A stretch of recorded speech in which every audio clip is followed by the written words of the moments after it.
الذي خلق الموت والحياة ليبلوكم أيكم أحسن عملا سبحان ربك رب العزة عما يصفون وسلام على المرسلين والحمد لله رب العالمين اللهم صل على سيدنا محمد وعلى آل سيدنا محمد وبارك وسلم اللهم صل على سيدنا محمد وعلى آل سيدنا محمد وبارك وسلم اللهم صل على سيدنا محمد وعلى آل سيدنا محمد وبارك وسلم. When we look at something, a question that comes in our mind is کہ یہ چیز کس لیے پیدا کی گئی یا یہ چیز کس لیے بنائی گئی ہے. مثال کے طور پہ آپ کسی کمرے میں ایئر کنڈیشن کو دیکھتے ہیں تو آپ کے ذہن میں آٹومیٹیکلی ایک جواب آتا ہے کہ یہ اس لیے بنایا گیا ہے تاکہ جب گرمی ہو تو اس کے ذریعے ہمیں ریلیف مل جائے, ہمیں سکون مل جائے. اور اسی طرح جس چیز کو بھی کنسیڈر کیا جاتا ہے, آپ دیکھتے ہیں آپ کے پاس ہے, پہلی چیز جو آپ کے ذہن میں آتی ہے وہ یہ کہ اس کو کیوں بنایا گیا, یہ کیوں ہے یہاں. مثال کے طور پہ اگر یہ میرے سامنے یہ ڈیسک رکھا ہوا ہے تو جو پہلا سوال آتا ہے وہ یہ کہ یہ کیوں ہے. اب جیسے اس کی پاکٹس بنی ہے نا, مجھے کبھی نہیں سمجھ آئی یہ کیوں ہے, لیکن خیر عدنان بھائی کو پتہ ہوگا عدنان بھی یہ کیوں ہے. تو خیر یہ پاکٹس بنی ہے, اس کا مطلب اس کا بھی کوئی نہ کوئی پرپز ہے, اس کا بھی کوئی نہ کوئی مقصد ہے. تو اسی طرح اللہ سبحانہ و تعالیٰ نے بھی انسان کو اور اس دنیا میں اس کائنات میں جتنی چیزیں بنائی ہیں ان سب کا کوئی نہ کوئی مقصد ہے, کوئی پرپز ہے. جتنے ایسے لوگ جو سو کالڈ سیکولر ہوتے ہیں, ایتھیسٹ ہوتے ہیں, ایگنوسٹ ہوتے ہیں, ان کا سب سے بڑا پرابلم یہ ہوتا ہے کہ ان کے پاس پرپز آف لائف نہیں ہوتا. کیونکہ جب آپ اللہ سبحانہ و تعالیٰ کو ایکویشن سے نکالتے ہو تو سب سے بڑا پرابلم یہ کہ آپ کے پاس پرپز ہی ختم ہو جاتا ہے. کیونکہ اگر ریلیجن نہیں ہے تو پھر انسان کو انسان بنانے والی ہے, ایک اشرف المخلوقات بنانے کی فلسفی ایگزسٹ ہی نہیں کرتے. پھر ایک انسان کی ویلیو ایک چونٹی کی ویلیو سیم ہونی چاہیے. پھر کرونا وائرس بھی تو ایک چیز ہے نا, پھر اس کی ویلیو اور ایک انسان کی ویلیو سیم ہونی چاہیے. لیکن انسان اشرف المخلوقات بنا ہی تب ہے جب دین نے بتایا کہ انسان کی زندگی کا مقصد کیا تھا. تو اس لیے کوئی بھی چیز جو ہے اس کی جو ویلیو بنتی ہے وہ اس کے کام پر بنتی ہے, اس کا یہ کس مقصد کے لیے. مثال کے طور پہ آپ دیکھتے ہیں کہ کوئی چیز ہے جو کہ بہت مہنگی ہے, کوئی گاڑی آپ دیکھتے ہیں جو کہ بہت مہنگی ہے, یا بھی لیٹسٹ آپ کا آئی فون 13X جو بھی آپ کا لانچ ہوا ہے, تو آپ دیکھتے ہیں کہ یہ 2.5 لاکھ کا موبائل ہے, یہ اچھا خاصا مہنگا موبائل ہے. تو اس کی فنکشنالٹی کی وجہ سے یہ مہنگا ہے, کیونکہ اس کے کام ایسے ہیں, اس کا کیمرہ اتنا ہائی کوالٹی ہے, اس کی اسکرین اتنی ہائی کوالٹی ہے کہ جس کی وجہ سے یہ بات پتہ چلتی ہے کہ یہ کتنا مہنگا ہے, اس کی قیمت اتنی زیادہ کیوں ہے. جبکہ دوسری طرف وہی موبائل فون کو 2,500 کا بھی ہے اور اس کی ویلیو دیکھی جائے تو اس کے مقابلے میں کچھ بھی نہیں ہے. اور بنیادی طور پہ یہ جو ویلیو ڈفرینس ہے یہ اس کے پرپز کی وجہ سے ہے, اس کے مقصد کی وجہ سے. کیونکہ 2.5 لاکھ کا جو موبائل ہے جو وہ پرپز سرو کر سکتا ہے وہ 2,500 والا کبھی نہیں کر سکتا. تو اس لیے آپ دیکھتے ہیں کہ جب کوئی شخص کسی کمپنی میں اس کی ہائرنگ ہوتی ہے, اس کی ہائرنگ میں جب اس کی سیلری ڈیسائیڈ کی جاتی ہے تو جو سیلری ڈیسائیڈ کرنے والے ہیں وہ یہ دیکھتے ہیں کہ اس بندے کا کام کیا ہوگا, یہ کس پرپز کو سرو کرے گا. تو جس پرپز کو وہ سرو کرتا ہے اس کی بیس پہ اس کی سیلری ڈیسائیڈ ہوتی ہے. مثال کے طور پہ اگر جو شخص جس کو ہائر کیا گیا کمپنی نے, اگر وہ شخص صرف ادھر ایک گارڈ کی ڈیوٹی سر انجام دے گا تو پھر اس کی ویلیو اس کی سیلری اس کے مطابق ہوگی. لیکن وہی شخص اگر وہ اتنا کیپیبل ہے کہ وہ اس کمپنی کا CEO بن جاتا ہے یا مارکیٹنگ مینیجر بن جاتا ہے یا پروڈکشن مینیجر بن جاتا ہے تو اسی شخص کی سیلری زیادہ ڈیسائیڈ ہو جائے گی, زیادہ لگ جائے گی, کیونکہ اس نے ہائر پرپز کو سرو کیا. تو اسی طرح جو شخص یا جو چیز جس پرپز کو سرو کرتی ہے اس کی وجہ سے اس کی ویلیو ڈیفائن ہوتی ہے. ایک شخص ہے جو کہ کسی کمپنی میں GM ہے, اب وہ کہتا ہے کہ میں GM تو نہیں بنتا لیکن مجھے چائے بہت اچھی بنانی آتی ہے تو میں چائے بنا کے پلا دیتا ہوں. تو کیا اس کی ویلیو, اس کی سیلری اس کو GM کے حساب سے دی جائے گی؟ نہیں. بلکہ ایک آفس بوائے کی حیثیت سے دی جائے گی، کیونکہ وہ کہیں گے کہ بھئی چائے تو کوئی بھی بنا سکتا ہے، آپ کا خاص کیا کام ہے، آپ کا خاص کیا مقصد ہے. تو یاد رکھیں کہ کسی بھی چیز کی ویلیو اس کے پرپس سے بنتی ہے، اس کے مقصد سے بنتی ہے. تو ہم انسان بینگ اے ہیومن بینگ، ہم اشرف المخلوقات کیوں ہیں؟ کیونکہ اللہ سبحانہ و تعالیٰ نے ہمیں انتہائی بڑے مقصد کے لیے پیدا کیا. ایک لڑکی تھی جو کہ مسلمان ہوئی، تو اس سے پوچھا کہ تم مسلمان کیوں ہوئی ہو؟ میں نے وہ ملیشیا میں مسلمان ہوئی تھی، تو اس کے بعد لیبیا چلی گئی، and she was a millionaire. تو اس سے پوچھا کہ تم مسلمان کیوں ہوئی ہو؟ تو اس نے کہا کہ جب میں نے اپنے ہاتھوں کو دیکھا، اپنے دماغ کو دیکھا، اپنے اندر کی اپنی اناٹمی کو دیکھا، تو دیکھا یہ جو اللہ سبحانہ و تعالیٰ نے اتنی کمپلیکس مشین بنائی ہے، یہ صرف 9 to 5 جاب کے لیے نہیں ہو سکتی، یا یہ صرف پیسہ کمانے کے لیے نہیں ہو سکتی، یا صرف یہ دنیا کی ڈیزائرز کو پیدا کرنے کے لیے نہیں ہو سکتی. اس کا کوئی بہت ہائر پرپز ہونا چاہیے، کیونکہ اتنی کمپلیکس مشین ہے. تو اسی طرح اس نے کہا کہ میں یہ سوال، اس کا جواب تلاش کرتی رہی، اور آخر کار دین کے اندر، دین اسلام کے اندر مجھے اس سوال کا جواب ملا، اور وہ یہ ہے کہ جو اللہ سبحانہ و تعالیٰ نے قرآن میں فرمایا وَمَا خَلَقْتُ الْجِنَّ وَالْإِنسَ إِلَّا لِيَعْبُدُونَ، کہ میں نے نہیں پیدا کیا کسی جن کو اور انس کو سوائے اس کے کہ وہ میری عبادت کرے. تو یہ وہ پرپز ہے جس کے لیے انسان کو اس دنیا میں بھیجا گیا. اور یاد رکھیں یہ جو پرپز ہوتا ہے نا، پرپز ہمیشہ زندگی سے بڑا ہونا چاہیے. زندگی سے چھوٹا پرپز ہو ہی نہیں سکتا. اس کی مثال ہے، اکثر یہ میں مثال پہلے بھی بہت دفعہ کوٹ کی ہے، آپ کے سامنے بھی کرتا ہوں. ہالی ووڈ کا مشہور actor Jim Carrey, once he said کہ میری خواہش یہ کہ دنیا میں جتنے لوگ جو خواہش کرتے ہیں ان کو یہ سب مل جائے، تاکہ ان کو اس بات کا احساس ہو that this is not the answer, کہ یہ وہ جواب نہیں تھا جس کے پیچھے ہم پڑے ہوئے تھے. ہمیں ملینز آف ڈالرز مل جائیں، ہمیں دنیا کی بڑی بادشاہت مل جائے، یہ وہ پرپز نہیں ہے جس کے لیے انسان اس دنیا میں آیا. اور یہی وجہ ہے کہ جو لوگ ان تمام ٹارگٹس کو اچیو کر لیتے ہیں دے اینڈ اپ ڈوئنگ سوسائڈ.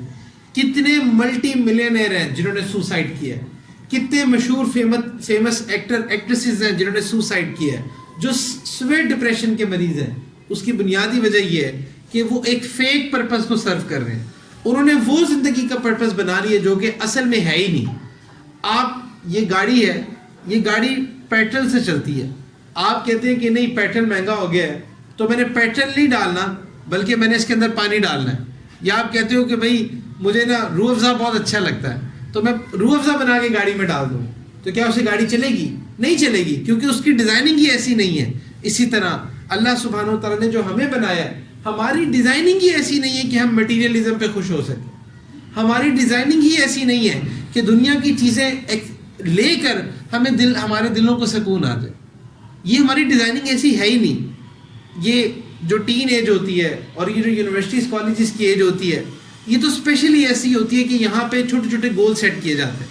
بچپن سے آپ کو مختلف جھوٹ ہے ان کے پیچھے لگا دیا جاتا ہے. پہلے کہتے ہیں میٹرک کر لو پھر سکون آ جائے گا، بھر کے میٹرک کر لیتے ہو سکون پھر نہیں آتا. پھر کہتے ہیں اچھے کالج میں چلے جاؤ سکون آ جائے گا، وہ بھی چلے گئے سکون نہیں آیا. پھر کہا ایک دفعہ یونیورسٹی میں گھس جاؤ کچھ بن کے نکلو گے، وہ بھی گھس گئے، پروفیسروں کے ہاتھوں ضلالت بھی کروا رہے ہو، سکون پھر نہیں آنا.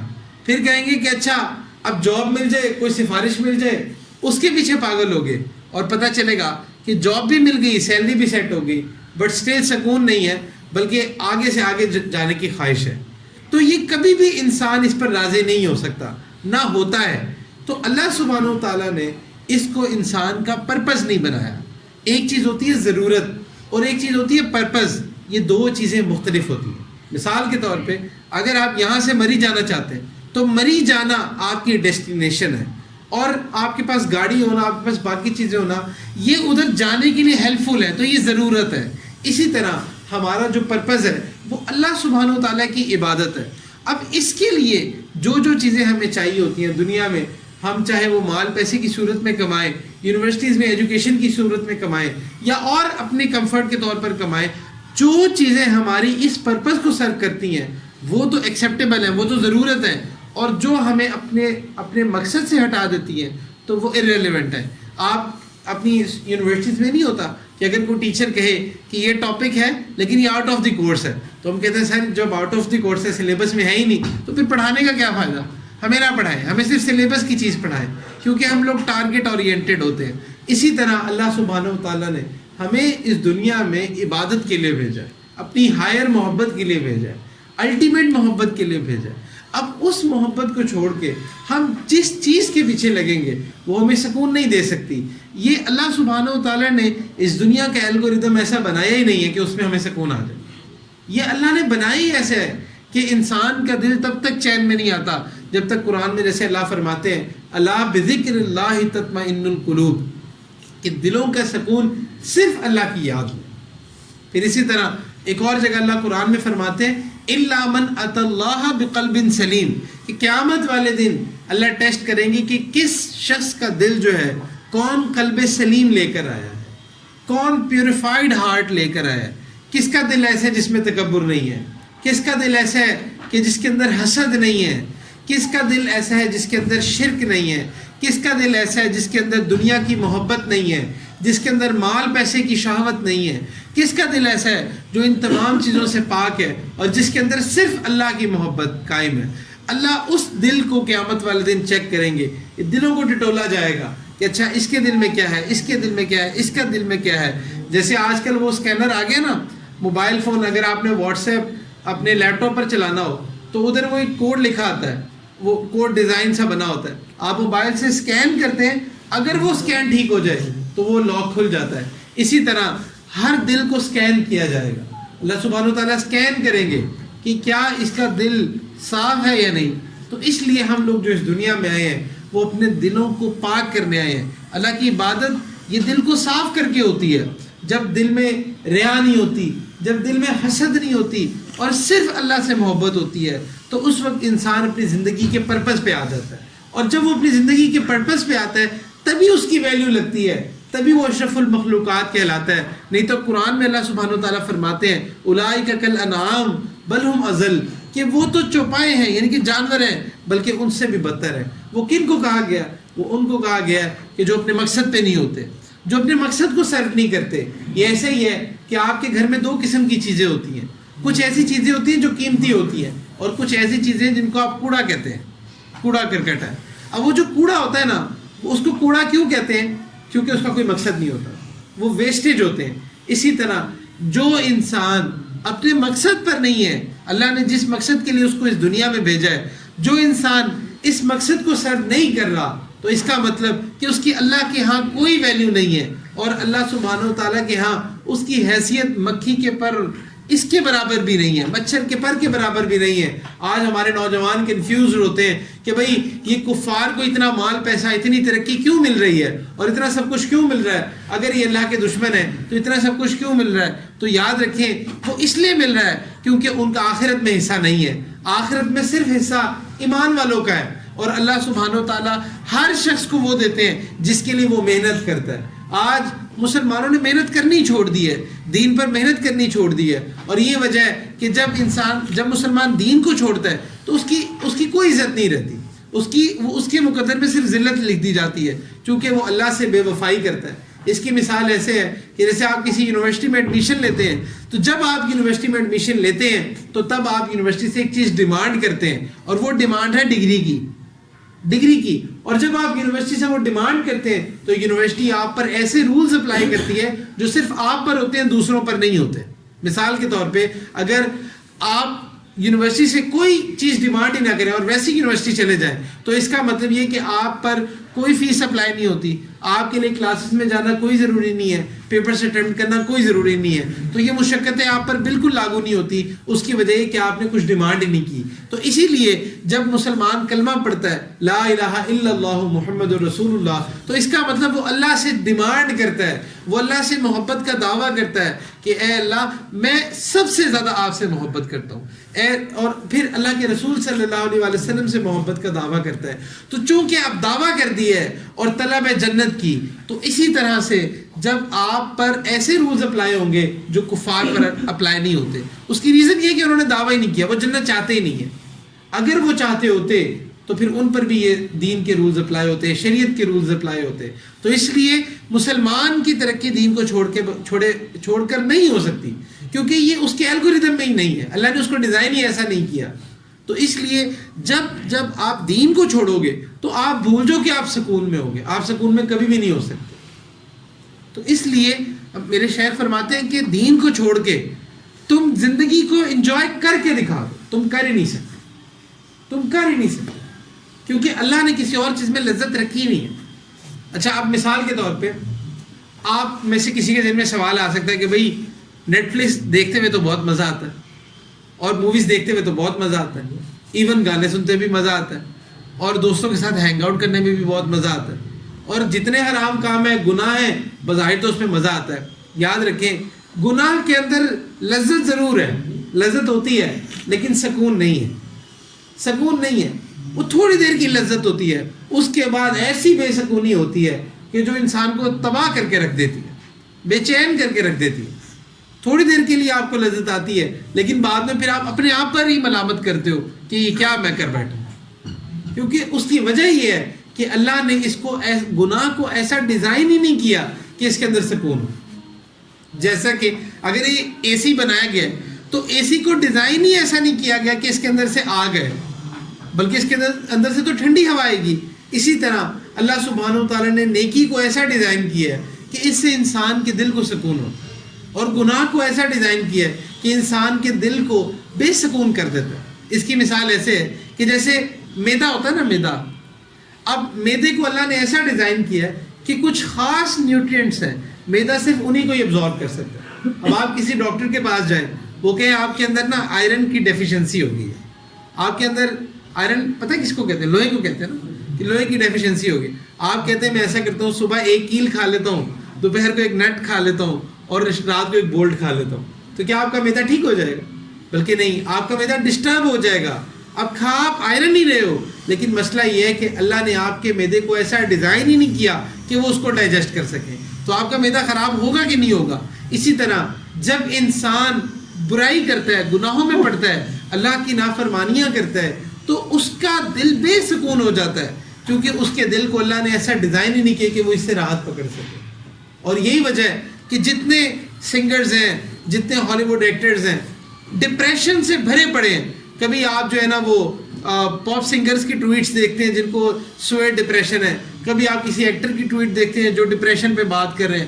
ہر کوئی ڈپریشن میں ہے, مایوسی میں ہے, دنیا کا سب کچھ ہونے کے باوجود بے سکون ہے. اس کی وجہ یہ ہے کہ ان کی لائف کی ایکویشنز اس لیے بیلنس نہیں ہے کیونکہ اس میں اللہ نہیں ہے, اس میں اللہ نہیں. اس لیے جب آپ اللہ کو چھوڑو گے تب آپ کی لائف انبیلنس ہو جائے گی. اب ایک سوال ذہن میں آتا ہے کہ بھئی ہم سب تو مسلمان ہیں اور ہم سب اللہ کو مانتے ہیں, مطلب ماشاءاللہ آپ سارے بیٹھے ہیں, سب مسلمان ہیں اور سب اللہ کو ماننے والے بھی ہیں, سب رسول اللہ صلی اللہ علیہ وسلم کو ماننے والے بھی ہیں. پھر کیا وجہ ہے کہ ہم بھی بے سکون ہوتے ہیں, باوجود اس کے کہ ہم مسلمان ہوتے ہیں اور ہم بے سکون ہوتے ہیں. بار بار کوشش کرتے ہیں کہ دین پر آ جائیں, بار بار توبہ کرتے ہیں, بار بار ٹوٹتی ہے. جام میرے توبہ شکن, توبہ میری جام شکن. تو یہ حال ہوتا ہے ہمارا, ایک رات توبہ کرتے ہیں, اگلے رات ٹوٹی ہوتی ہے. اور کیوں ہماری زندگی یہ سائنوسائڈل ویو کی طرح چل رہی ہوتی ہے, کوئی اسٹیبلٹی نہیں ہوتی. یاد رکھیں, there are always 2 stages in your دین, یا آپ اوپر کی سائڈ پہ جا رہے ہوتے ہیں یا نیچے کی سائڈ پہ جا رہے ہوتے ہیں. دیر از نو تھرڈ اسٹیج, دیر از نو اسٹیگننٹ اسٹیج. ایسا نہیں ہوتا. دین یا آپ بہتری کی طرف ہیں یا آپ نیچے کی طرف. تو وہ کیا ایسے فیکٹرز ہیں جن سے ہمارے دین کے اندر کنسسٹنسی آ سکتی ہے, ہمارے اندر سے ہماری اصلاح ہو سکتی ہے, اور ہم اندر باہر ایک جیسے ہو جاتے ہیں. ہم میں سے اکثر ایسے ہیں جو کہ ماشاءاللہ سارے مسجد میں بیٹھے ہیں, تو سب ایسے ہیں جو اپنے معاشرے میں اچھے القابات سے پہچانے جاتے ہیں. لوگ ہمیں دیندار کہہ رہے ہوتے ہیں, لوگ ہمیں کہہ رہے ہوتے ہیں یہ تو نمازی ہے, یہ تو نماز پڑھتا ہے, تو مسجد میں جاتا ہے. اوور آل جو ہے نا وہ ہم ایک اچھی کیٹیگری میں کاؤنٹ ہوتے ہیں, لیکن ہمارا اندر کیا ہے وہ ہم ہی جانتے ہیں. ہماری تنہائیاں کیسی ہیں وہ ہم ہی جانتے ہیں. ہمارے اندر لوگوں کی کامیابیاں دیکھ کے حسد آ جاتا ہے, وہ ہم ہی جانتے ہیں. یہاں تک کہ دیندار لوگ وہ دیکھتے ہیں اچھا یہ فلاں دیندار جو ہے اللہ اس کو زیادہ قبولیت دے رہے ہیں, ان کے اندر بھی حسد آ جاتا ہے. پھر ہمارے اندر تکبر آ جاتا ہے. ہم تھوڑی سی دین کی بات کرتے ہیں تو ہمیں لگتا ہے پتہ نہیں ہم نیک ہو گئے اور سارے گناہ گار ہیں ہم سے. یہ کیا وجہ ہے کہ ہم اندر سے وہ نہیں بن پا رہے ہوتے جو کہ مقصود ہے. ہمارے اندر سے کینہ ختم نہیں ہو رہا ہوتا, ہمارے اندر سے ریا ختم نہیں ہو رہی ہوتی, حب جا ختم نہیں ہو رہی ہوتی. ہم دین میں بھی چاہتے ہیں کہ بس ہمیں بڑا مانا جائے. تو اس کی وجہ یہ ہے کہ ہماری اندر سے ہماری اصلاح نہیں ہوئی. ابھی ہم نے دین کا ظاہر تو اپنا لیا ہے, باطن نہیں اپنایا. اور اکثر ساتھیوں نے ظاہر بھی نہیں اپنایا ہوتا. وہ یہ سوچ رہے ہوتے ہیں پہلے باطن بن جائے پھر ظاہر اپنا لوں گا. ایسے بھی لوگ ہوتے ہیں کہ بھائی پہلے میں اس قابل تو ہو جاؤں پھر میں یہ کام کر لوں گا. اچھا, ایسا وسوسہ آپ کو دنیا کے معاملات میں نہیں آتا؟ کیا کبھی ایسا ہوا ہے کہ آپ کو کسی ملٹی نیشنل کمپنی سے جاب آفر ہو اور آپ صرف اس لیے جاب نہ کریں کہ آپ یہ سوچیں کہ یار پتہ نہیں میں تو بھی اس جاب کے قابل نہیں ہوں, پتہ نہیں میرے سے ہوگی یا نہیں ہوگی, بلکہ اگر آپ قابل نہیں بھی ہے نا تب بھی آپ وہ جاب لے لیں گے اور آپ کہیں گے یار کوئی بات نہیں, کام نہیں بھی آتا محنت کر کے سیکھ لوں گا لیکن کام لازمی کرنا. تو دنیا کے معاملات میں جو ہمیں کامیابی ملتی ہے ہم فوراً کیچ کرتے ہیں. مثال کے طور پہ اگر آپ کو لیمبورگینی کمپنی آفر کرے کہ بھائی ہماری نئی گاڑی نکلی ہے, آپ ہمیں بڑے اچھے لگے, ہم آپ کو ایک گاڑی آفر کرتے ہیں, آپ کے نہیں جی نہیں میں تو اس قابل ہی نہیں, میں گاڑی نہیں لوں گا, کیا ایسا ہوگا؟ آپ تو خوش ہو کے لوگے, آپ کو نہیں بھی چلانی آتی پھر بھی لوگے. اس کی وجہ یہ ہے کہ یہ دنیا میں ہمیں اس رول کا پتہ ہے کہ جو فائدہ جیسے آ رہا ہے لے لو, لیکن دین میں جب ہم دین میں آگے بڑھتے ہیں تو شیطان وسوسے ڈالتا ہے, بھئی تم تو اس قابل ہی نہیں ہو, تم تو ابھی ایسے ہو ہی نہیں, تم سے تو فلاں گناہ نہیں چھٹ رہا, تم سے تو فلاں گناہ نہیں چھٹ رہا. اور اس طرح کرتے کرتے جو دین میں بہتری آپ لے بھی سکتے تھے آپ وہ بھی نہیں لے پاتے. تو شیطان ایسے آپ کو نا سمر سالٹ مارتا. تو اس لیے یاد رکھیں کہ اس کا جو کی رول ہے نا دین پر چلنے کا اور باطن کی اصلاح کا, اللہ سے تعلق کا.